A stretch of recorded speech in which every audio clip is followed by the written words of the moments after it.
What should we talk about today? I know. Let's talk about Eddie Van Halen. And more specifically, let's talk about Eddie Van Halen's guitars. And more specifically than that, let's talk about his striped guitar designs, especially from earlier in his career. To me, the striped guitars were always works of art. Graphic art statements that really made a mark on me as a teenager.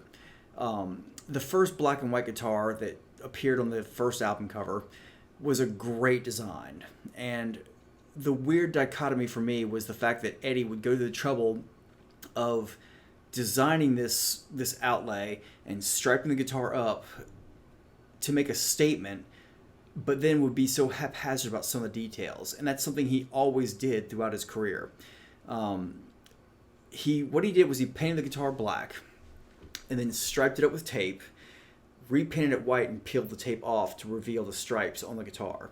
Now, if you look closely on that first guitar, all the guitar stripes have crisp lines, form a neat design, but the one in the lower bout has a very jagged edge. And this is where he basically ripped off a piece of tape. It came across as all jagged, and he just left it that way. So it's weird to me that he would go through all the trouble to make this iconic design, and then when he messed up a very obvious portion of it, he's like, good enough. And that's something you would see on all those handmade guitars by him, where he would go through the intricate process of making all these stripes, big, small, thick, thin, overlaying multiple colors, and then he would leave drip marks and overspray and have stripes in the middle of nowhere, and he would just leave it. So I think it's interesting. It may say something about the music itself, that pursuit of perfection, but at the same time leaving glaring mistakes. So it's a really cool glimpse into his persona, I think. The way the graphic design of his, outlook kind of mirrors his musical output.